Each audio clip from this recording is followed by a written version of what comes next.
So welcome back to the Wonder Bros Pod, where we are trying to rediscover wonder, childhood wonder, through the art of storytelling. Yeah, and now we are on episode 11 of our current series, which is Countdown to Doomsday, where we are rewatching all of the Marvel movies leading up to Doomsday in December. And if we stay on course, we will make it right when Doomsday comes out. We're going to literally count it down. That's right. We will. Yeah, we are counting it down. So the closer we get to the 38th movie, you'll know that we're almost there. Gosh. I love that at the end of this, we'll have watched together almost 100 hours of video. And made probably almost 100 hours of video. That's right. Yeah. Uh-huh. Yeah, for sure. Episode 11, we're on film 11, which is Avengers Age of Ultron. Yeah, that's right. Just from your gut, first time you watched it versus the time you rewatched it. Yeah. How'd you feel? First time I watched it, I remember not really liking it. It didn't feel like, after we got the first Avengers movie, this didn't feel like an Avengers movie to me. Yeah. Like, you know what I mean? It wasn't this, because the first Avengers movie was such a big deal, I felt like, and it was like this massive blockbuster. And then Age of Ultron kind of like came and went. And it was like, oh, okay, I guess this is what it is. And maybe it was just because we were used to it by then. You know, we'd seen a lot of superheroes. We'd gotten used to all of this cross-pollination between all of the Marvel movies and all of the characters, you know, sharing the spotlight and all that. And so I feel like maybe when we got to this one, it wasn't as good. It also maybe is a cultural moment, like contextual thing. Okay. Right now, we're really big into AI. Back then, that's right. AI was still a distant thought in the future. We didn't know when AI was actually going to happen. This idea of a sentient being that was smarter than everybody and could do whatever it wanted and absorb the internet in a split second and all of that didn't seem realistic back then. Now we have passed that point. Right, that's right. We actually use AI that will consume portions of the internet in blinding speed and give us real feedback in real time. Yeah. Right, and we're at the place now where we're looking at computers that are running AI that can solve problems that should be unsolvable in fractions of seconds, and so you have physicists trying to decide if that's because it's using like their quantum computers maybe using the multiverse. That's right. Yeah. To solve these problems, using like an infinite amount of possibilities to solve these problems. It's crazy. Like, it's hard for us to even wrap our brains around. That's right. Like, anybody who maybe 10 years ago experienced this thing called string field theory, which is what we commonly now call the multiverse. Right. That was all so theoretic. And then it entered the art lexicon. It entered the world of the sci-fi. Right. And then now we're finding that, holy crap, we might actually be real. Right. Which is so, that old phrase, does art imitate life or does life imitate art? The answer is both. Right. Right. So first science fiction becomes science fact, and then realism comes in to communicate the next phase. And there's literally a spiral that happens there. Mm-hmm. And but yeah, back to the movie. I'm with you on this. The first time I watched it, it was like, meh. Yeah. This last time, rewatching it, and as of the taping of this, I rewatched it literally 3 days ago, and I enjoyed this movie. Yeah. And I enjoyed it in the context of us doing this series. Mm-hmm. So that was really fascinating for me, that the first time I watched it as a retail consumer. Mm-hmm. These are some cool characters that I like. This time I watched it intentionally going, what are the storytelling elements that are happening here? And how are they actually landing for me? And where I thought I was going to have a whole list of fizzles, I found a bunch of spark. It was really fascinating. Yeah. Yeah, it was really cool. Yeah, so let's jump into it a little bit. We're talking about a movie that came out May 1st, 2015. 2015, man, what a year that was for me personally. I was on the brink of a divorce and moving out of town to another city for the first time. Lived in Nashville for the next year after that, and I was trying to figure out what I was going to do. This is post. I don't think we've really talked about this on the show, but we met in church, right? Me and you did, and then of course now we're both not there. And this was during this time where I was falling out of that. I had worked in churches for 10 years and went to seminary and the whole deal. And so I'm trying to figure out, my entire life is upended. I'm trying to figure out what I'm going to do with my career. And so I feel like this movie 2015 was a very chaotic year for me personally. So this movie probably slipped under the radar for the most part. I mean, was I there opening night? 100%. Yeah. No doubt I missed it, or no doubt I wouldn't have missed this. But to be as excited or pumped up, that was just such a rough time in my life, and so I don't really remember a lot of that year. Your mind blocks it out when you experience a lot of emotional trauma all at once, and so it was a hard time for sure. Thanks for sharing that. It's that whenever our resources get sapped, it's really difficult to show up both to things that are like necessary for life, like work, right, but also the things that and this is where depression and the need for community come up, because the things that we love become less enjoyable, right, and just hard to show back up. And I remember you leaving. I think that it may have had literally at the time it was Twitter, like a Twitter announcement or something that I caught that you were like, new adventure heading out. And at that point you and I weren't really in contact, and that's just by nature of life. There was nothing bad that happened, but right. As we were, that whole season for you, it makes a lot of sense to me that this may have fallen under the radar for you. Yeah. It certainly for me was very different. I was, I didn't see this opening night because I was in Africa.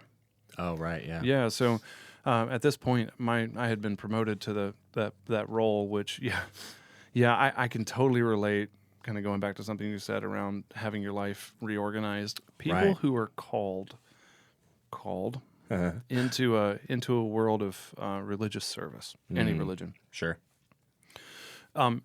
It's very difficult to have a job and a life. Yep. And so then whenever the job hurts life to the point where life is in danger, you have to actually find yourself completely reinventing yourself. Man, when somebody's a pastor or a worship leader or in my case, I worked for a foundation. We were doing like evangelistic work all over the world. Like you get laced in so deeply. Right. Yeah. That it actually forces a re-identification of the self. And that, man, I hear you. Mine came later. Yeah. But man, it took a lot to find a new me. It did. Yeah, for sure. So we got this movie coming out May 1st, 2015. Director is my favorite dude, Joss Whedon. For anybody watching before, we know how I feel about that. We don't have to get into that. Second most expensive film ever made at the time. Wow. It took $365 million. That's nothing now. And inflation. I was waiting for a big number. I know, right? Well, it made $1.4 billion worldwide in the box office. That's good. And the writer is also Joss Whedon, which I think is worth mentioning. And just in case you hate it more. Just in case I hate it more, yeah. I won't be as hard on this one as and the crazy part is, like, I liked the first Avengers probably more, but there's elements of this movie that I actually resonate with more. And we'll get into that a little bit. But let's first talk about a little bit about the comic book Ultron. I got some notes here that I wanted to just throw out there. Yeah. The original Ultron was created in 1968 by writer Roy Thomas and artist John Buscema. Buscema? B-U-S-C-E-M-A. Buscema? Buscema? Sure. We're going to go with it. Aces. Moving on. First appeared unnamed as the Crimson Cowl in Avengers number 54. Oh. A robotic face not revealed until the final page. Formally introduced as Ultron 5, Ultron-5, the living automation in Avengers number 55. Thomas named him by combining the Tron suffix with Ultroid, a group of robots that had appeared previously. He's acknowledged he found naming characters difficult and just liked the suffix. In the comics, Ultron is created by Hank Pym, which is Ant-Man, and not Tony Stark. And so this is where I feel like it's kind of interesting to go kind of dive into this a little bit. And this will come back up again later in the gutter. We'll talk about that a little bit, and maybe in the what ifs. But Pym modeled Ultron's AI on his own brain patterns, which is why the robot inherits both Pym's intellect and his mental instability, only without a human conscience. What could go wrong? Ultron immediately rebels, hypnotizes Pym into forgetting he ever built him, then spends time off-page upgrading himself before re-emerging as Ultron 5. Oh, wow. So his entire process was a gutter moment, I guess, in the comics. Yeah. Which you kind of get. Like whenever he's the very first scene of Ultron walking out, and he's just he's a bunch of like amalgam of parts that were in the shop, and then he leaves. Right. And then by the time you see him again, he's built himself a pretty effective body. Yeah. Exactly. And so the Pym Ultron relationship, I feel I have to put this in here. This is the craziest part for me. Is one of the most twisted father-son dynamics in comics. Ultron develops an Oedipus complex, hating his father, while developing a romantic fixation on Pym's wife, Janet Van Dyne, who is the Wasp, whom he considers his mother. And see, I just can't help but wonder if Roy Thomas has his own problem, his own, twisted relationship with his own mother. I mean, why would you write that in there? Right. Why would you make an AI bot have an obsession with his supposed mother? It's interesting. All of it is interesting. Freud would say. Exactly. He would say that that's definitely because he does. Yeah, exactly. Mm-hmm. When you are the god of the story, you've written the story, and you've decided on all these things. Yeah, that's right. Maybe he was just really creative, and that's what he saw in it. But the Ultron Unlimited arc, which is written in 1999 by Kurt Busiek. You're doing great with these B names, man. Yeah. Is widely considered the greatest Ultron story ever told. Ultron wipes out an entire nation and kidnaps the Avengers he considers family, worth mentioning, I feel like, as some required reading. I would love to read that story. But sure, yeah. I did read a little bit about it online, and I feel like that's actually probably the closest thing we get to what almost happened in this movie. He that's right. Wiped out a whole nation, and then kidnap that's right. one of the Avengers. Well, he wanted the Avengers extinction. Right. That's what he says. So so it forces them all to the place where he was going to wipe out the nation. That's right. Of course. Crazy. Yeah. So, we talk about some MCU deviation here. Why Tony Stark instead of Hank Pym? Whedon's reasoning was practical. Hank Pym was tied up in Edgar Wright's Ant-Man development. And I typed this out and not realizing how it's going to sound out loud, but I'm just going to say it anyway. And Wright with the W had rights to the character first. They were rights. Yeah, rights. But and that's something we'll get into in the next episode. But that was basically in purgatory forever. I don't think anybody thought that movie was actually going to happen. But the shift from Pym to Stark fundamentally changes the thematic resonance. So that's something I feel like is worth mentioning because in the comics, it's about a scientist's hubris and the shadow self of a flawed genius. In the MCU, it's the same thing, just wearing Tony Stark's face. That's right. And it does have, I feel like, an interesting framing after we just got done talking about Iron Man 3, and we're talking a lot about, looking past this idea of Tony's ever-progressing self and his constant need to evolve, and every time he does, he creates a bigger monster. Yeah, that's right. And that's what we kind of see in this. And actually, I have some thoughts on that. There's a line that Ultron says called the geometry of belief, and he's talking about religion.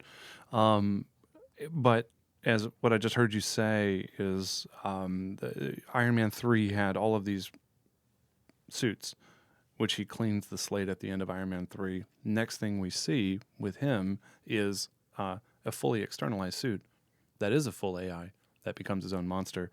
Are you familiar with the Fibonacci curve? It's a geometric curve that happens infinitely. Right.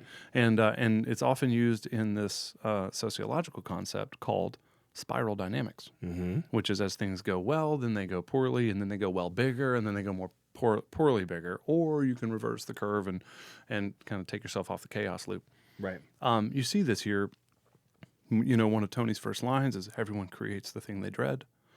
Tony is trying to create. He ends up creating the threat that he's trying to avoid.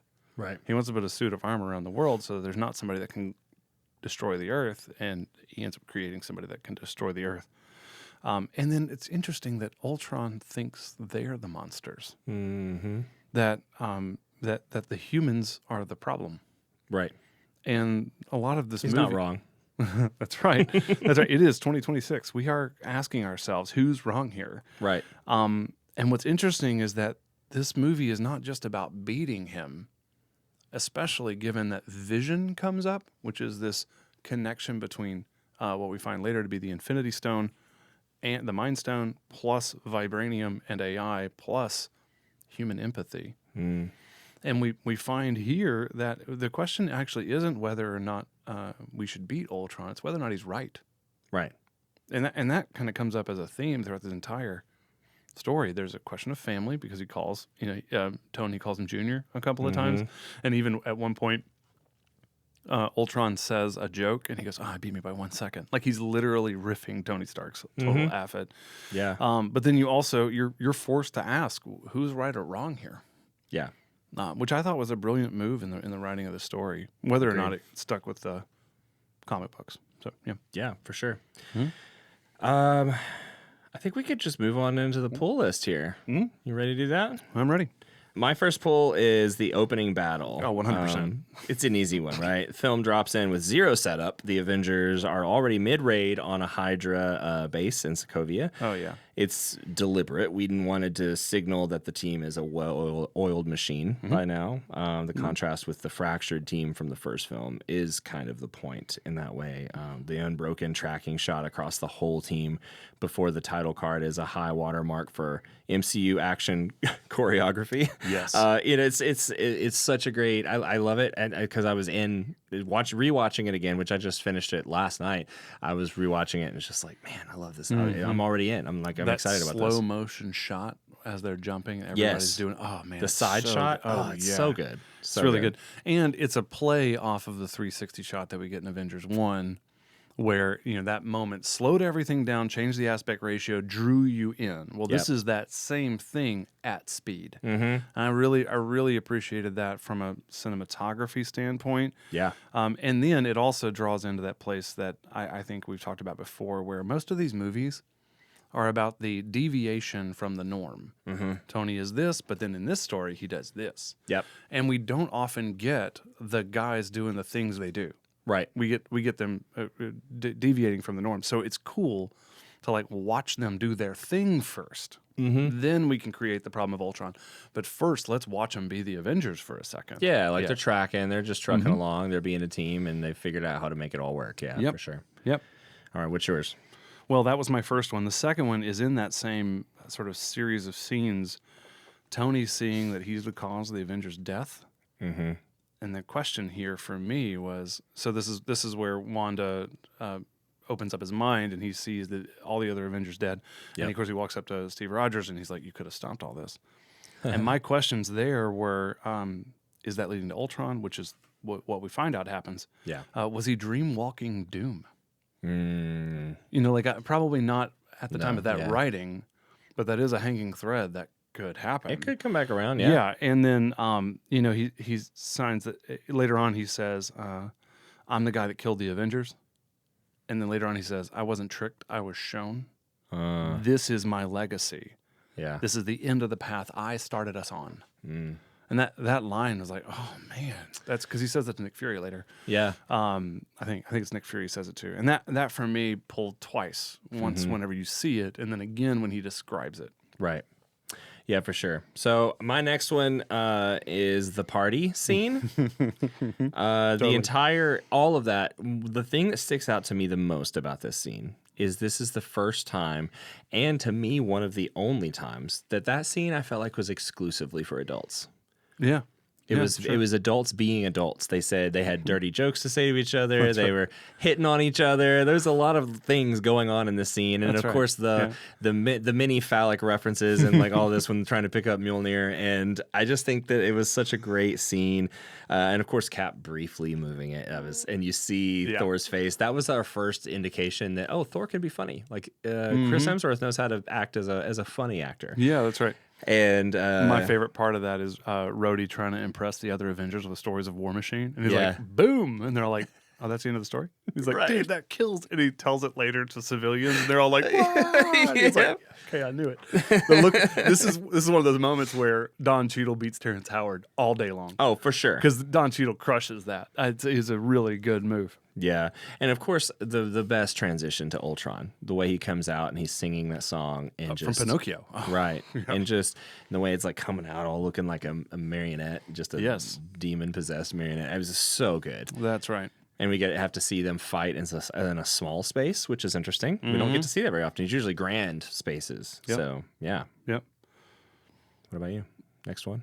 Well, I mean, so the party was on my list for sure. I really liked, and again, like you said, all elements. You watch, you watch the Widow and Banner have this like what looks like a real romantic moment, and Steve Rogers is like, "I've seen her flirt up close." He's like, "What do you mean by up close?" That's a great little playthrough.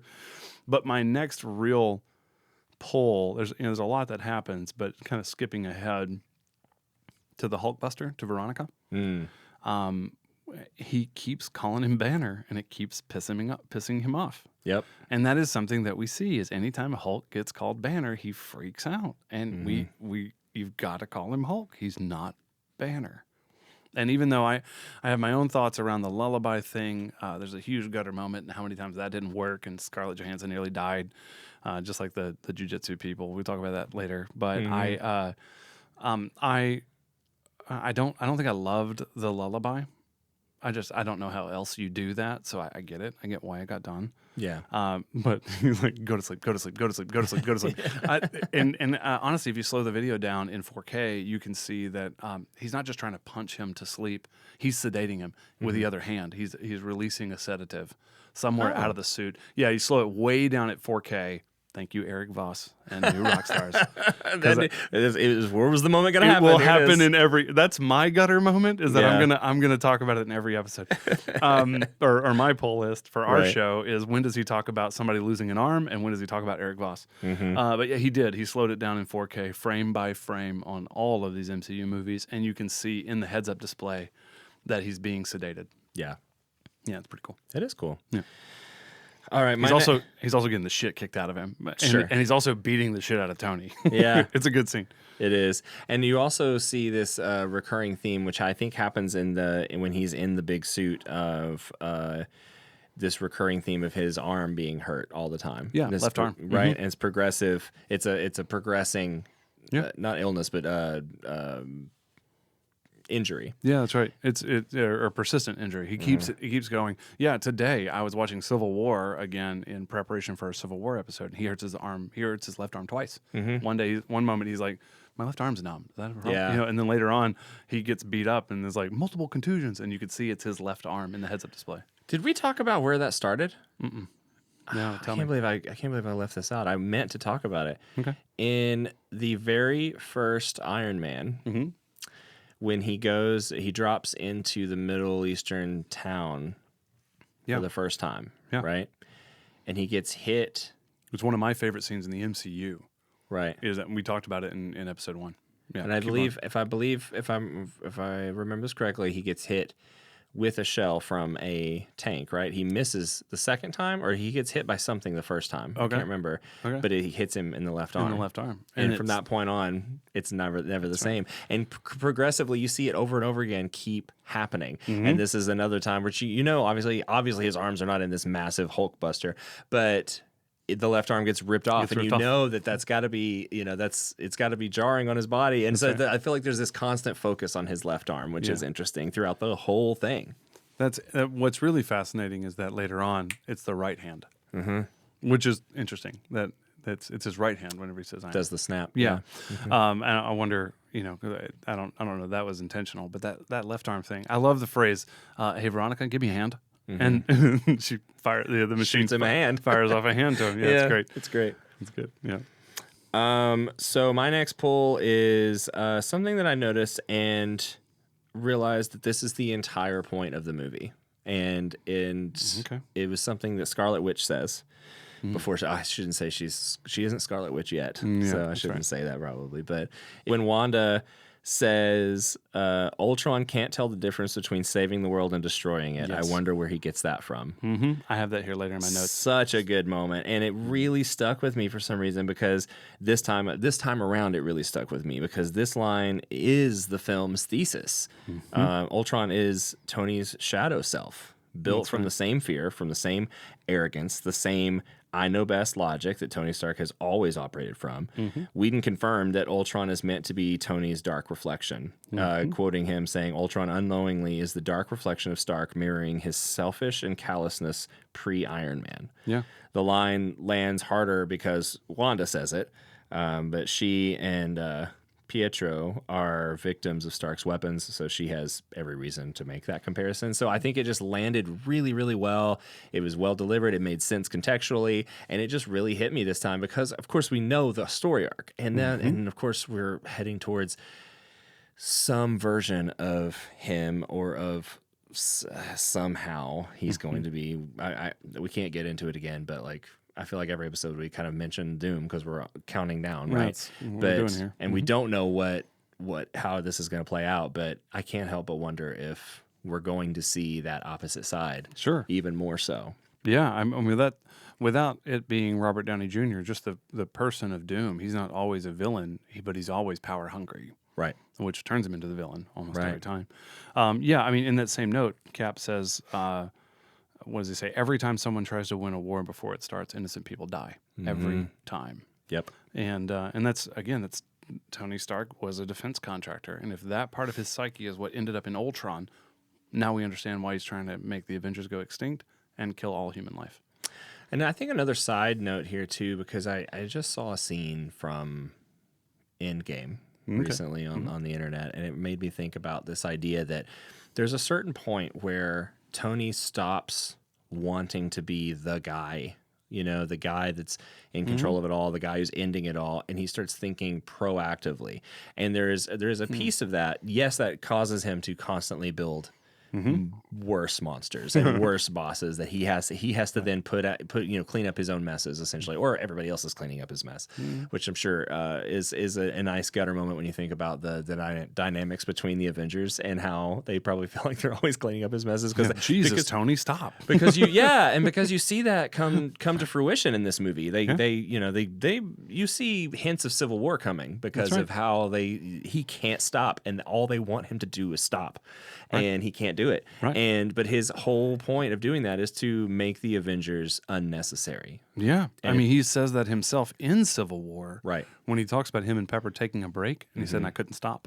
Right. He said, we had Battle of New York, and then I went crazy building all these machines, and then I cleared them all out, and then Ultron, he said, and he's like, then I created Ultron, and then I couldn't stop, and now we're on a break.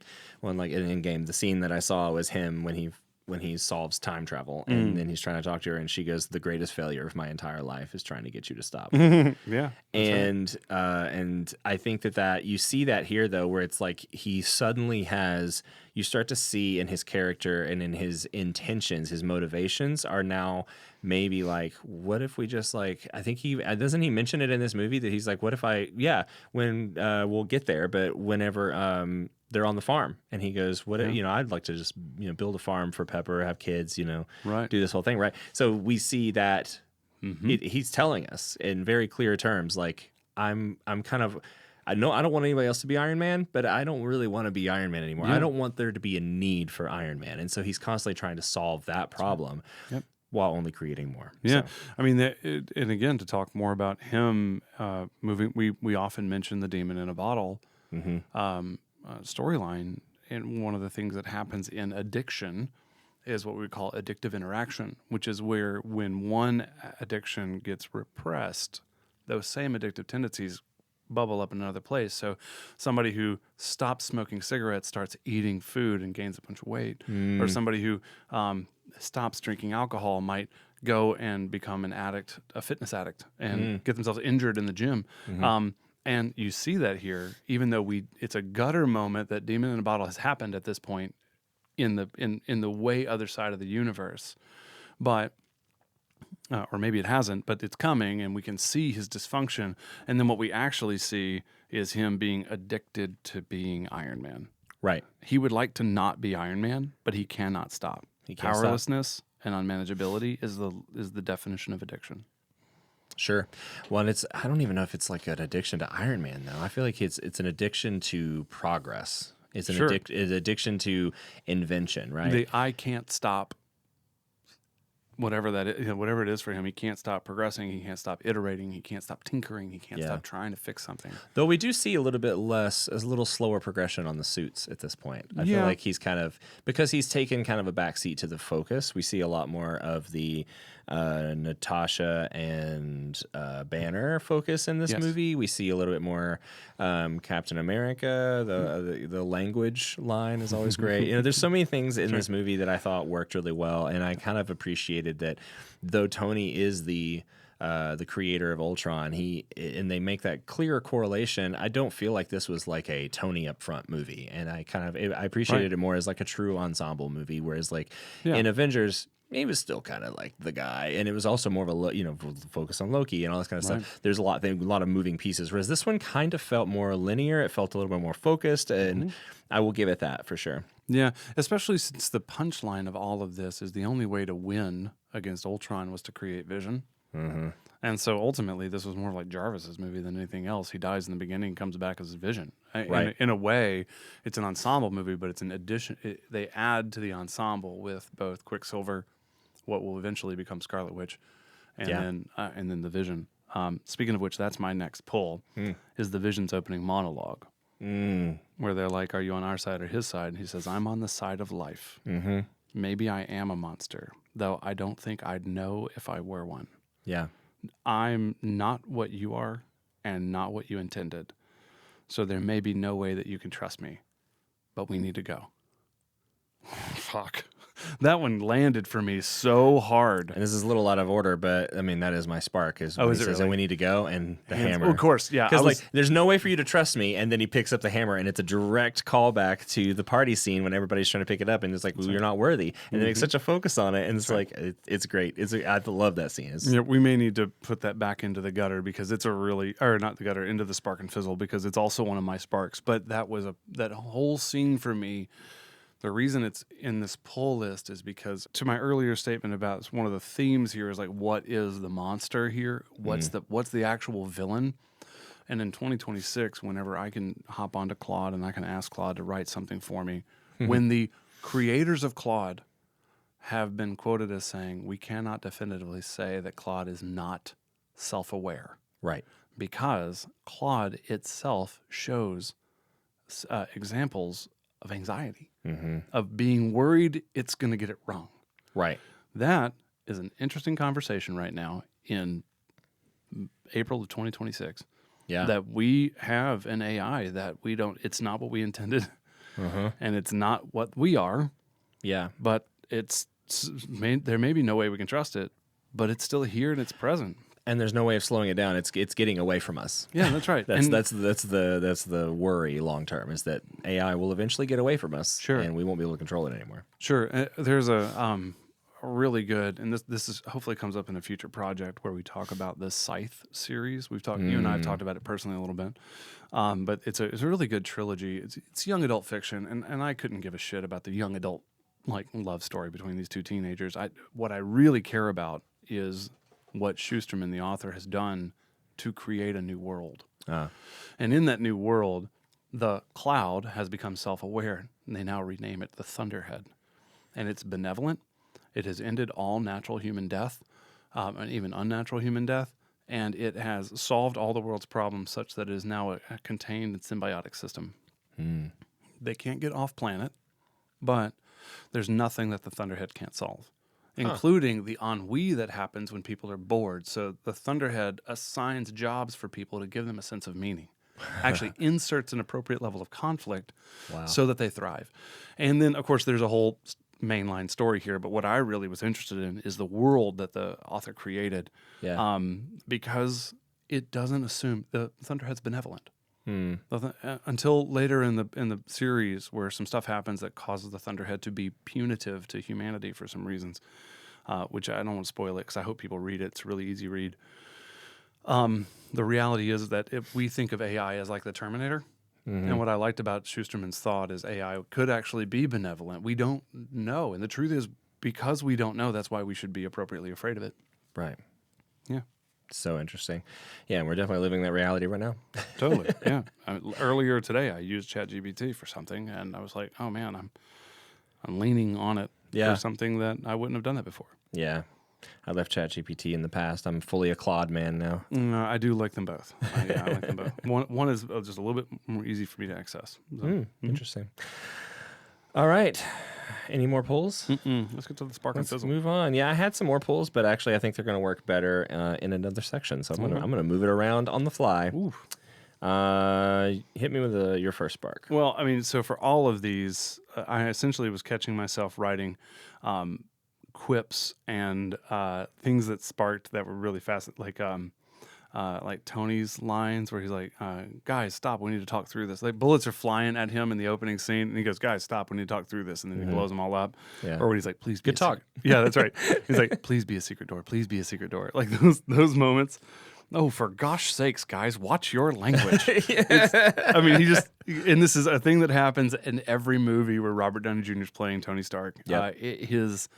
His sarcasm and cynicism and humor, unlike the others, and in fact, one of the, I'll talk about it in the Fizzle, but his sarcasm and humor, when he does it, it lands. It lands really well. Well, and on that note too, we've mentioned before that I'm on the autism spectrum, and I don't often understand sarcasm. In fact, I have before I ever got my diagnosis, because I got it way late in life. I just got it a few years ago, and it's helped me a lot to better understand myself. But then in retrospect, looking backwards on my life, I think about how I spent most of my adult life always explaining to people like how much I hate sarcasm, because I always say like that's the lowest form of humor, because people use it usually to say something they really mean, and it usually isn't nice. But they're using it like, but I'm just joking. It's supposed to be funny. And so anytime I've ever enjoyed sarcasm, I liked it in the context of it not being truly at the expense of someone else. Right. But I also don't pick up sarcasm. So like for me, it's always a really hard thing to understand, to follow along with in conversation. And so I think that I have a special appreciation for Robert Downey Jr.'s sarcasm as Tony Stark because of how well it lands, and it's always well communicated and is also communicating what he really thinks. So in this sense, it is also true. But yeah, it always sticks out to me because of the fact that he does a good job of making it very easy for me as someone who has autism to go, oh, that's sarcasm. He's joking. Totally. You know, we've all been there, and I hear you say that in some cases it can be even dialed up for you, where somebody is using sarcasm in quotes to actually just communicate cruelty. Right. Yes. And what you're actually getting legitimate humor and what is intelligent sarcasm from him, not some kind of cruel punch down. Yeah. Though when he does the cruel punch down, we all know it. Right. Like whenever he mistreated Aldrich Killian, and we all can. And again, it's brilliant acting. It's really good writing. Really great improvisation skills by Robert Downey Jr. Where sometimes it's just funny and really good and really funny, and then sometimes it's intentionally cruel. Right. And when that happens, it's clear that it's happening. And sometimes it's overused when you need something serious and you're like, this dude can't take anything seriously. Fizzle. Yeah. Okay, sorry. Coming later. Getting ahead of us. Okay. My first spark will be James Spader's voice performance. Yeah, okay. Ultron is genuinely menacing and funny in a way that almost no MCU villain manages. And I think that was something that was really special, and it's unique.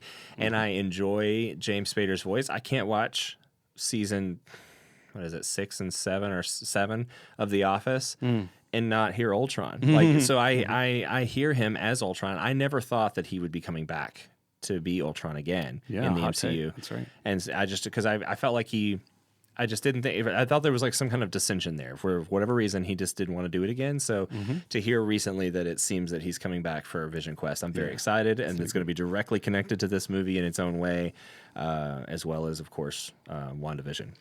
And I'm very interested to see that entire story play out, and I'm excited to see James Spader come back, because I thought that his performance in this movie was maybe just for me the highlight. I think because Wanda wasn't somebody who was interesting yet. Right, not yet. She's very nerfed. Yeah, she powers up in Civil War a little. She does, but not even still not all the way. I mean, not until WandaVision do we actually see, and then Multiverse of Madness do we actually see like, oh wow, she can be really dangerous. And I mean, and one could argue very easily. I feel like it's not really an argument. I think it's just a statement that Vision is the reason for her ramping up, right? So Yep. both in her love for him in that relationship, and then of course in her mourning his death. I think that's something Totally. that there is this constant connection between them from the very, very beginning. That's and it's something that struck me in this movie where she's there when he's first born, Yeah. when he's first comes out of the thing, and so yeah. I don't know where this goes in the show, but we have to take that down another layer because the very first time she powers up is when her brother dies.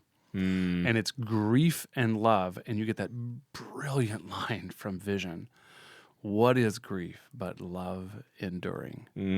And Vision says that to her. I think it's at the end of Civil War. I haven't finished the movie yet, but I can't remember when he says it to her. But it's such a powerful line when somebody is experiencing grief.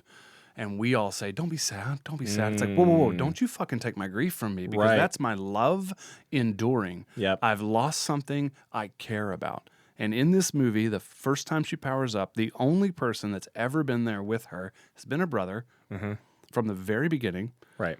And she loses him and she powers up. And then she immediately is there for the birth of Vision.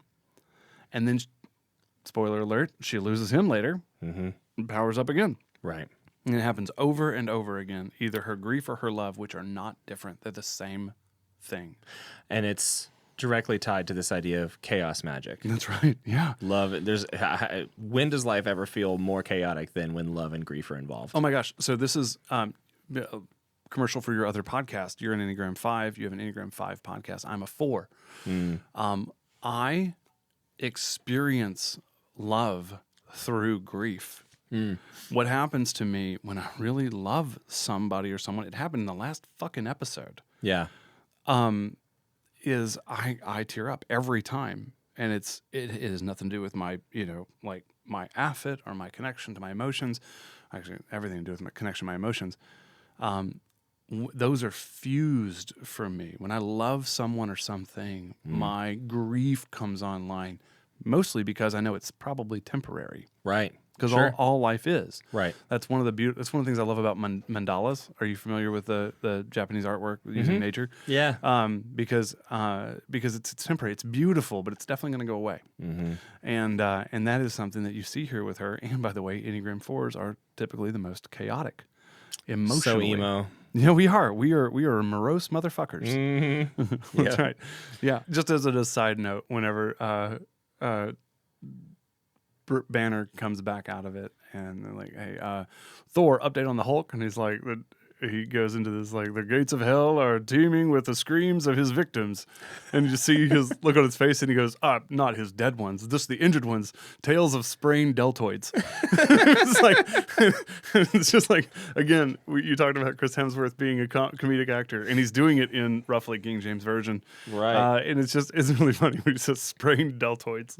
I laughed. And it's worth mentioning too, just as a side note, how much I enjoyed certain elements of Thor just being the Thor from the movies that we had known so far, but also kind of being funny. Yeah. I feel like they could have just kept towing that line with him instead of making him a purely comedic character. Sure. Sure. Because like by the end of his kind of overall story arc, it's almost a jarring thing to see him in the Doomsday teasers as such a serious character again when we've seen him be absolutely cartoonishly ridiculous for 2 movies. One it worked, one it didn't. That's right. And so, for me to see him in this character and to be so serious, and of course we'll get there too, but like there's an entire story arc for him in this movie that was erased from the final cut. And so that's why there's certain things about it that didn't make any sense. It's my first Fizzle. We'll get there.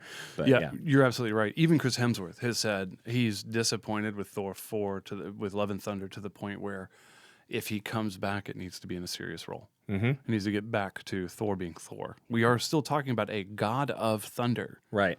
It's okay if he can incorporate some comedy here and there, but it is not okay that we lose the elements of the god of thunder. Right. Right. For sure. That's good. Any other sparks for you? I've got one more. Hawkeye's entire arc in this movie. That's my last one, actually. Oh, So okay. Well, why don't you go for it? You can just fuck right off. We do this all the time. I know. It's gonna continue. You know what? I will. Tell me yours, and then I'll add my color to it because I think mine is color on yours. We'll just say I'm introducing your spark because really all I put down was one line, just the most grounded and human throughout the entire film. He was our grounding. That's right. Actually, that's very similar to what I want to say, and it comes from that line where and we've laughed about this all the time, where Quicksilver knocks him over and then goes, "Keep up, old man," and he goes, "No one would know." Yeah. Last time I saw him, Ultron was sitting on him. Yeah, we're gonna miss him, the quick little bastard. Yeah. And you know what it made me think of? It made me think of my friends that are Navy SEALs. So there's a thing that happens in the Spec Ops. It happens in military vets where we're still going to do the job and we're going to do it professionally and we're going to do it well. But also there's this little bit of line of bullshit and cynicism that comes up where we just get a little cynical about it. That we talked about it in Winter Soldier, where it's like, hey, you know what? We're just going to do our job. And you see him, hey, lady, we're in a flying city. Nothing makes sense. He's just doing his job. He's a human. And to carry forward, a little teaser for one of our future episodes, whenever he retires in Civil War, and he's like, I retired for 5 minutes, the whole fucking team falls apart. Yeah. And so, like, you're right. Hawkeye, though, my understanding in the comics is a very tormented character. And you see it a little bit in the Hawkeye series. Right. Before that, you actually see him as being one of the only things that's anchoring the team to reality. So I'm with you there's on the that. whole Ronin side of things, I guess, right? Right, So yeah. you're very tormented for sure. And dangerous. Yeah, that's right. Moving to the Fizzle. I'm going to go first. Yeah, please. So this is kind of what I was saying earlier. The Thor vision pool scene. That's my first one. So, yeah. So this is a fast forward button, not a scene. I hated it. I hated everything about it. It stops the movie cold to deliver Infinity War setup.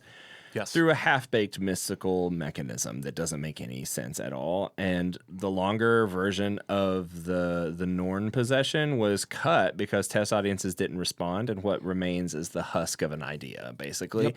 And it just doesn't belong in the movie. It just felt weird. I felt like there was probably at least 3 other ways that could have been told what the Infinity Stones were. For sure. Yes. Absolutely. That moment when, because I'd forgotten that it had happened. The first time I watched it, maybe after the second time, I'd forgotten that was there. Yeah. And I'd remembered that somebody wanted to tease. There was a kind of an AI tease on the internet about the guy in the hood in that scene, maybe being Doom, and like, what if that's Doom? And so, like, I was ready for that moment to see if I could see Doom there. And then, but the whole time I'm wondering, like, what the hell is the scene doing? Why are we here? There's none of this makes sense.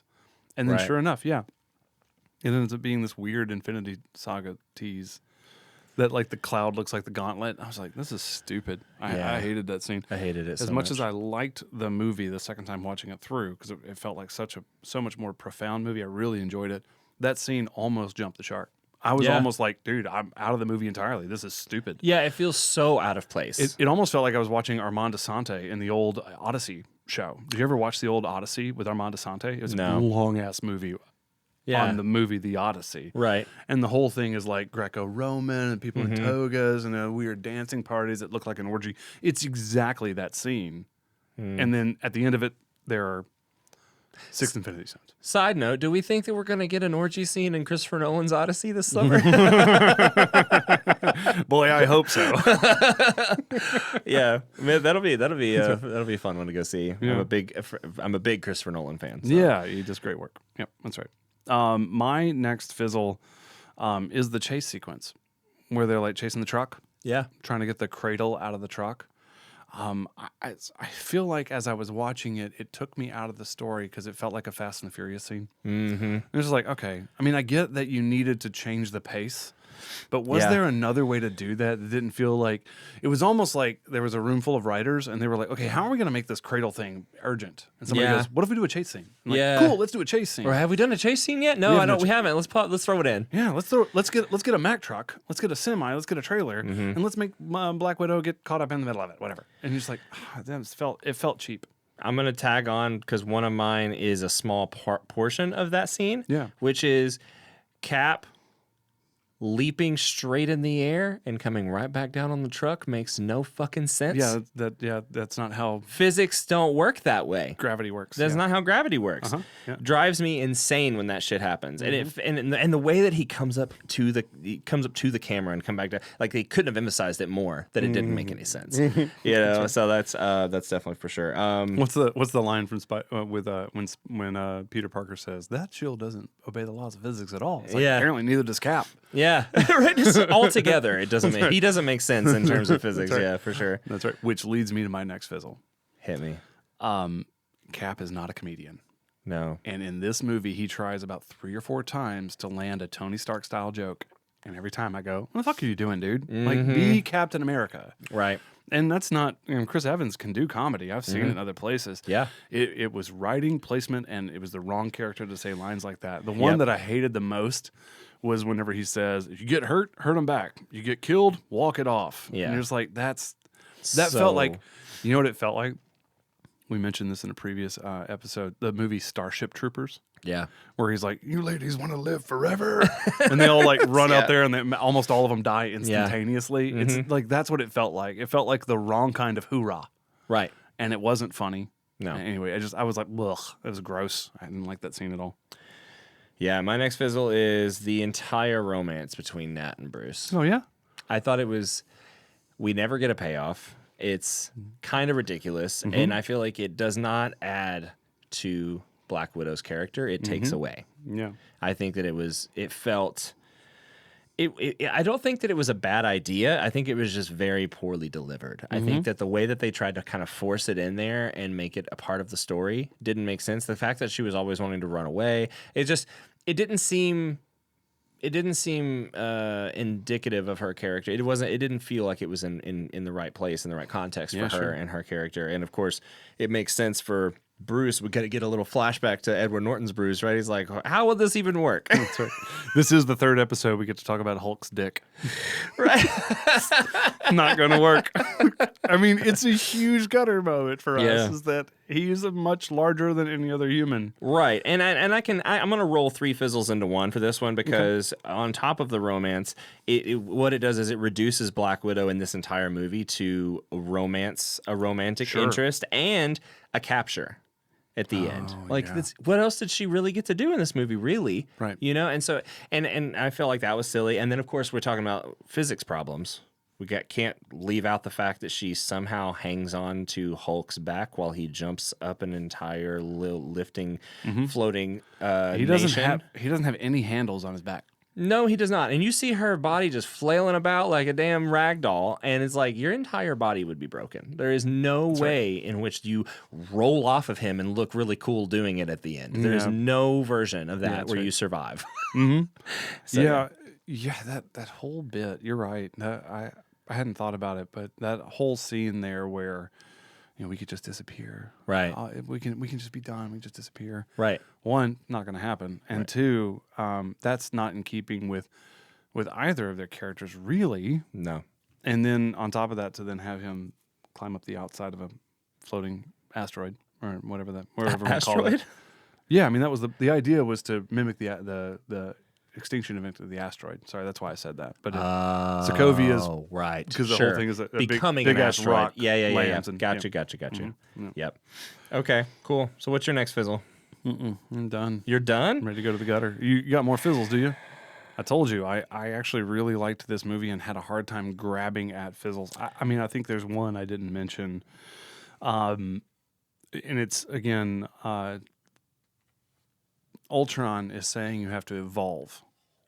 And he says, ask Noah what happens if you don't evolve. Yeah. My last fizzle is kind of a quick one. I think it's just something worth mentioning, really, is that I feel like Quicksilver was just kind of like a reason to unlock Wanda's power. And so I just felt like him dying, taking bullets to save Hawkeye.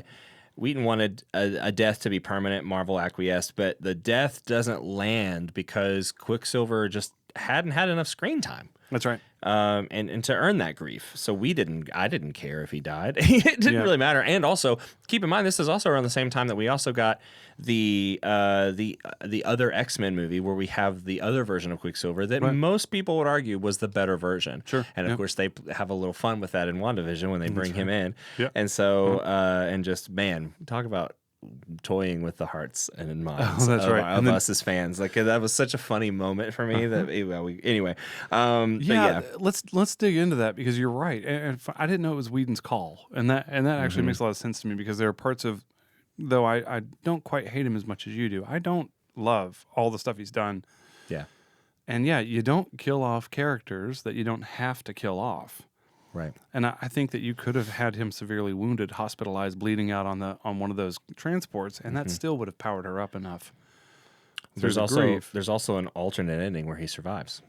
No. And so it's kind of an interesting, like, what if maybe, I feel like that was arguably the better call, because he would survive and then later join the new Avengers. Yeah, and there's always a problem bringing in a speedster. Mm-hmm. Bringing a speedster to the screen, it makes us, it bends us outside of the plausible, right, to the truly supernatural, to the point where, this is the problem that Flash always has, and anytime Flash is ever on screen, it's like his only solution is to go faster, right, and he does somehow go faster than he went last episode, and that is how we solve the problem, and it's like, that's to your point, the Fox's X-Men Quicksilver actually utilizes his speed in combat.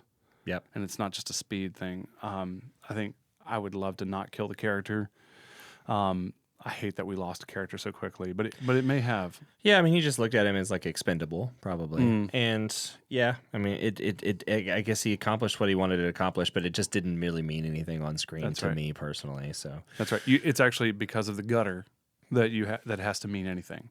Right. The gutter is this is a brother and sister that have known each other forever. You get one conversation where it's like, I was there with her. We were waiting for Tony Stark to kill us. Yep. For days.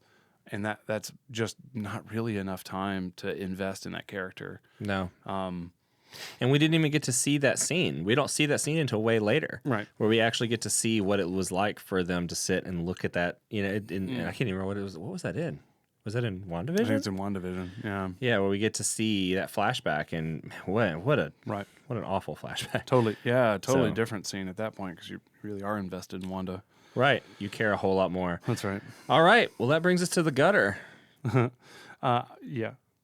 Yep. I have one more fizzle. It was actually in my gutter, but it's actually a fizzle for me. Well, you said you were done. I know. That's fair. I did say that. And you only can trust what I say. Wanda's accent. Yeah. It fit. Later on we get Zemo, who has a Slavic feeling accent. You've got Quicksilver. Pietro has a Slavic accent. She has a Slavic accent. But by the very next video, it's gone. Like by the very next time we see Wanda, she's speaking an American accent. Well, it's still there in some words. Rarely. Well, and they did that on purpose. They faded it out on purpose. Yeah, from the moment the first time we see her to now is a like as you would have it happen. I just think it happened a little too quickly. Yeah. Okay. For sure. I think it's because I have watched this all the way through, and I know how she's talking at the end to bring up this accent. I'm like, what the fuck is that accent all about? In WandaVision, and there's a moment in, I think, Doctor Strange and the Multiverse of Madness, where when she is feeling her grief to its fullest extent, the accent comes back. Oh, interesting. And so they do kind of toy around with it and have a little fun with it, but I agree, it fades out way too fast. Yeah. And that would not happen. I know people who are British who are losing their accent slowly the longer they live in the U.S., but it's still there after many years. So. I know the other way around. I know a woman who is an American born from Minnesota, so she had that Minnesotan accent, don't you know? Yeah. And then she married a Brit. And by the time I met her, she had a British accent. I feel like that's actually not that far off. Yeah, because I think we Americans, just as a culture, tend to mirror others a little bit more.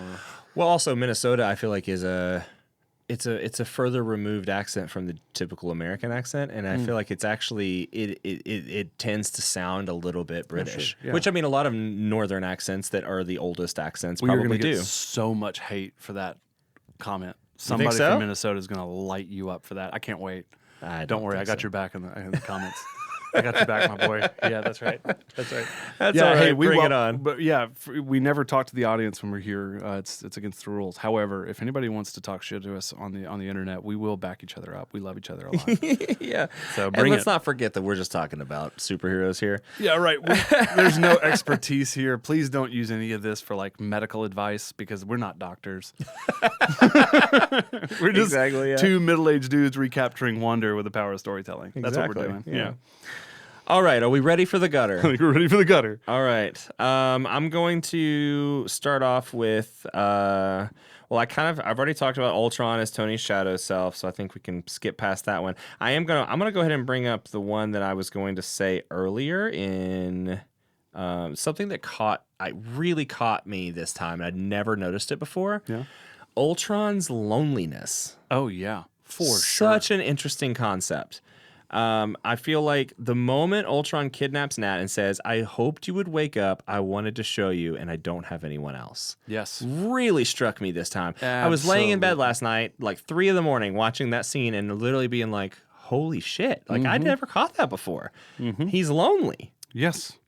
Because there's nothing else on Earth like him. He's trying to actually create his superior version whenever he even says, "You're my vision." Right. And what's crazy about that is, and this is a gutter piece. If you're not thinking about it, if we don't slow down the tape, we miss this. But he says the vibranium's getting away, talking to Tony. The vibranium's getting away. Yeah. And he's like, "I'm on my way. I'll beat you there." And he's like, "I'm already there." Have you seen the movie Her? Scarlett Johansson plays the AI. I have not. I know the movie, but I haven't Joaquin seen it. Phoenix plays a guy that falls in love with an AI. And whenever he tells her that he's in love with her, and it's not really a she, it's an AI. Right. She says to him, like, "Do you think you're the only person I'm doing this with?"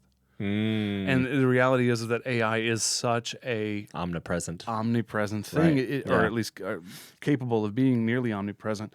And because it has the capacity to do all of these things with every person, it may find itself lonely. And we see that here in Ultron. Hiddleston is quoted as saying that Loki is the loneliest character, but arguably Ultron kept trying to recreate himself to not be lonely. Right. Well, it pairs directly with Wanda's line, he's Tony's shadow, right? So, and Tony's greatest fear has always been isolation and powerlessness. Yeah, that's right. And you really see that exemplified in this. Ultron's first line, where he's like, "Where's my body? This feels weird." Yeah. Right. And he's talking to Jarvis, and Jarvis is like, I don't have a body. We don't have a body. We're programmed. He's like, "It feels weird." Yeah. You see him immediate self-awareness. Something feels weird. Something feels unsettled in me from the very beginning. Yeah, that's a great gutter move. My first gutter, just like we talked about in our Hulk episode, where there's a Gracie jiu-jitsu master like punching the Hulk. Yeah. And we kind of laughed about that. We don't see the process of Natasha not getting it right with the lullaby. Yeah. We just are to assume that the lullaby has started working at some point. Yeah. And then she even says, like, "Oh, that was the best response you've ever had to that," which means there are times where he did not respond well. And we're just meant to sort of fast forward through that, right? That there really was no consequence to it. Right. Which leads into a little bit of that fizzle. When you talked about the sort of romantic tension between Widow and Banner, but you also see lightly romantic tension between Widow and Hulk. Up to that point, the only person who's been able to communicate lovingly to both Banner and Hulk has been Betty Ross. Right. And now again, for whether it was good or bad, whether it was spark or fizzle, now you are seeing that someone else can do that. When she calls him big guy, she's talking to the Hulk, and he has affection for her. Yeah. To the point where he can calm down and even surrender control back to Banner. Yeah. That was a gutter space for me. Also with the Hulk, you start to see, so in Ragnarok, one of his lines is that he says, "Earth hate Hulk." And Thor's like, "No, Earth doesn't hate Hulk. I prefer you and Banner with all science and stuff." Yeah. But you see that at the end. So one of the things that finally stops Hulk in the Hulkbuster scene is that after Tony drops that building on him, he stands up and he looks around. He sees everybody looking at him afraid. I almost said scared. And they look at him scared. No, I know, it's so stupid. You ever wonder if I grew up in a trailer park in Southeast Texas? They was so scared of him. They was so scared of the big green guy. That's right. But you see him look around, and everyone's scared, and they're running away from him. And Hulk he has this conversation in Ragnarok where he's like, I'm just so angry all the time. I'm not trying to be bad. I'm just angry all the time. Yeah. He actually really does want to be a hero. At least this version of Hulk really wants to be a hero, but he loses his shit and he gets the shit beat out of him. And then he sees everybody afraid of him. And then it's that shame that turns him back into Banner in that scene. You begin to see the very first vestiges of him believing that the Earth hates him. Yeah.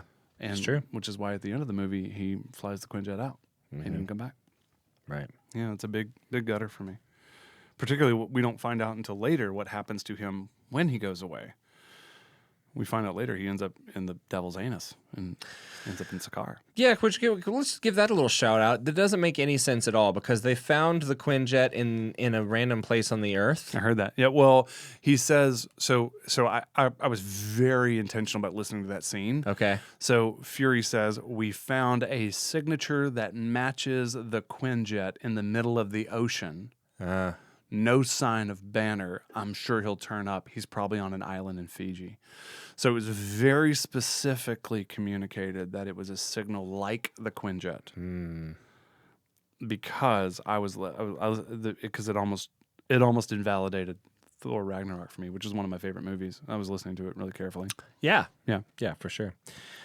Unless there's a hole to the devil's anus in the middle of the ocean. I'm going to keep saying devil's anus as many times as I can. You'll get another chance.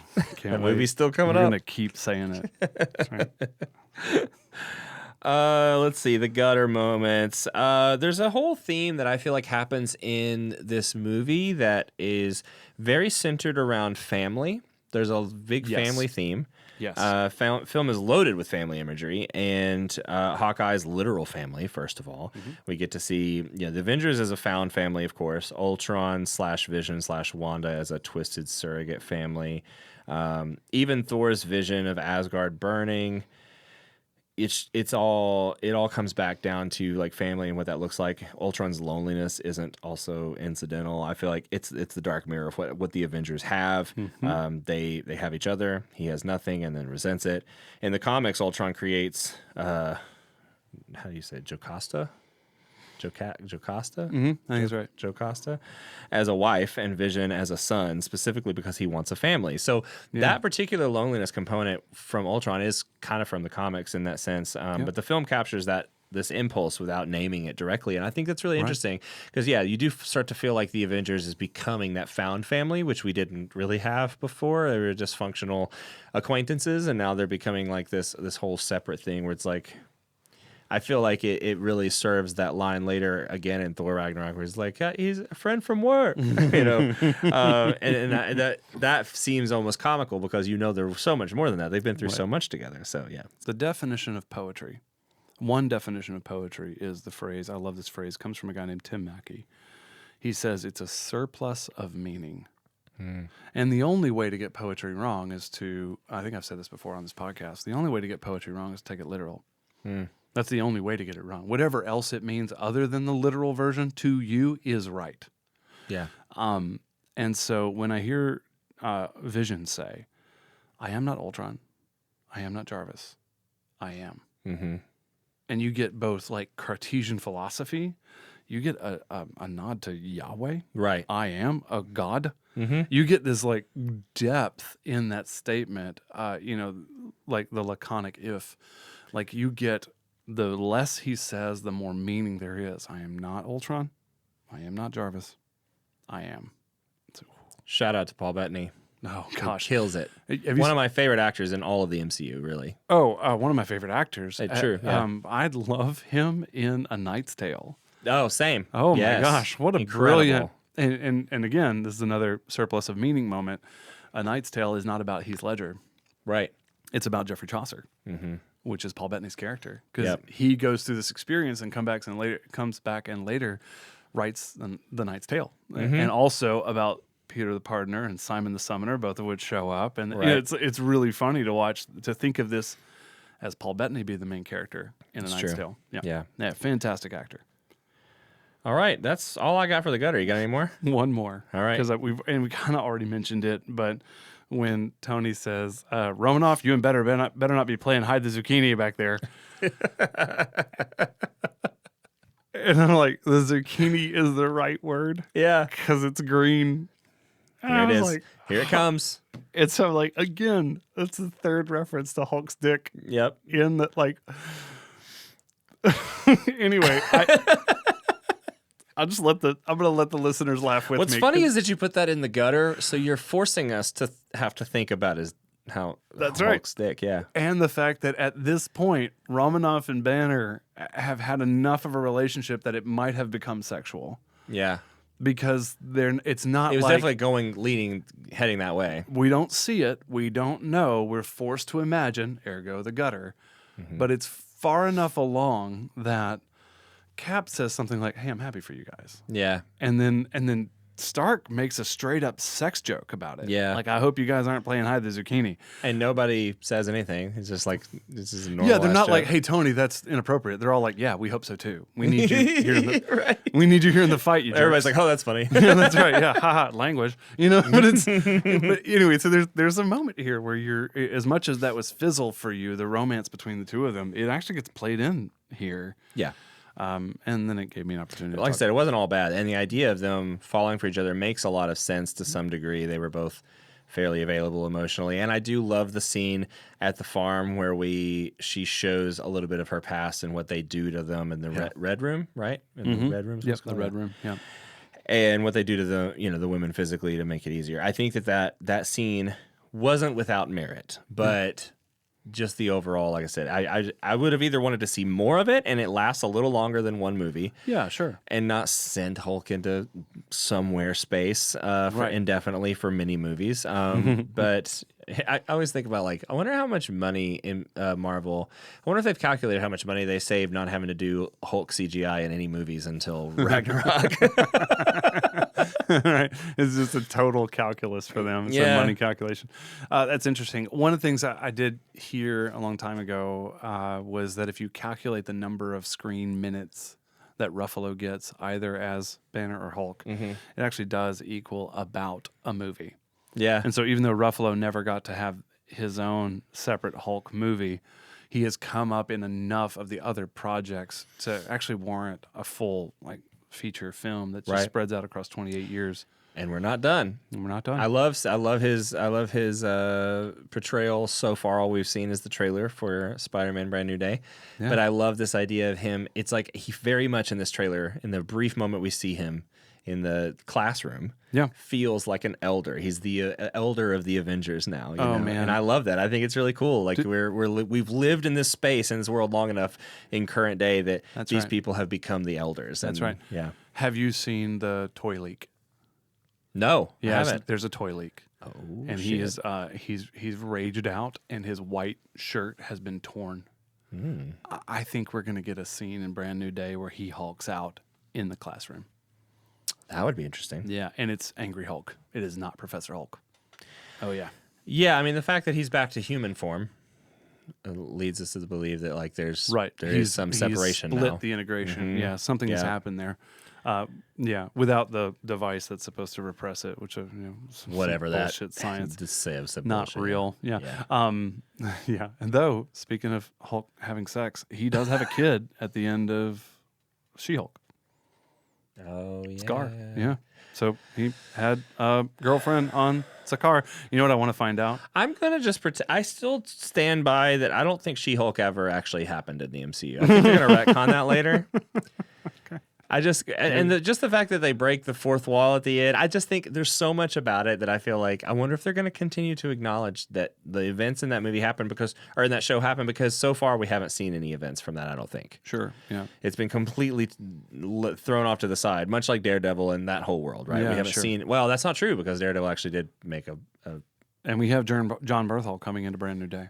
right. Yeah. So we so do the have Punisher in is the coming. hand. So it's like, Oh yeah. so that is going to now finally bleed into it. But yeah, it's interesting. She-Hulk has just been.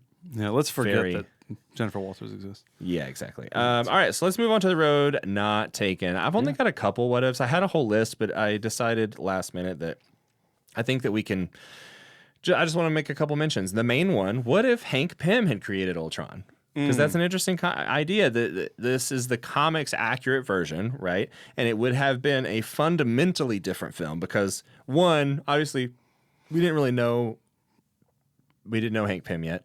Right. And that was coming up next. So like we were on the verge, but it would have been an interesting way to lead into it. Like, who is this guy, Hank Pym? And like it would have been an interesting maybe Easter egg. Pym's arc, the guilt of having created the thing that keeps nearly destroying the world, is one of the most compelling long-term character threads in Avengers comics history. And we just... And I guess instead it's been transferred to Tony, and Tony carries that weight throughout the MCU as in the entire Infinity Saga. But yeah, so much of this movie was about Tony reconciling with his own pain there. That that I think they probably did the right thing. Though one thing that we don't have anytime Michael Douglas Hank Pym shows up is we don't have his mental instability. No, we have him being pretty straight-laced and straightforward. In fact, we even talked about this in the Avengers episode, that if Avengers had their original team up, Ant-Man would have been in it, and we would need a more serious character. Paul Rudd couldn't have done that. Right. And so it would be interesting because now I'm thinking through what the scuttlebutt would have been between those two movies whenever they're like, oh, is Hank Pym a villain? Right. Right? And like, what are they going to do? Are they going to change it? Are they going to make it? And, you know, we're going to... And of course, we that's just not how it played out. But I think it could have added for some really interesting storytelling. It could have, yeah, for sure. But we would have lost our love, not total love, but we would have lost some of the depth of Robert Downey Jr. and of Tony Stark. I think that one of the things this really does a good job of is continue that narrative, deepen that narrative, that Tony creates his own worst nightmare. Right. Which is his nightmare in this movie. Right. I don't know if this is so much of a what if, but I wanted to mention it just because I know how much you love this character. So there was a version of this where Tom Hiddleston was in it as Loki. Tom Hiddleston filmed scenes in Thor's nightmare sequence that were removed. Oh. Test audiences kept assuming Loki was secretly controlling Ultron in the test screenings. Okay. Hiddleston basically said, in test screenings, audiences had overemphasized Loki's role. It was actually imbalancing people's expectations of the movie. So they just removed it altogether, which is probably the right call. And that also speaks to everybody's love of Loki, even that early on, before we ever got the series, before we ever got anything else. People just loved that character and still do. Yeah. But their love for him, I think is the right call to not have Hiddleston in that movie. Because this is an Avengers movie, and we need the Avengers to fight somebody other than Loki, right? And so that this sets tone for us to later have other villains like the Black Order, like the Other, which actually Ronan kills the Other, so I guess they don't actually fight him. Obviously Thanos. Moving into Doom could have been Kang. We need them to have other villains to fight.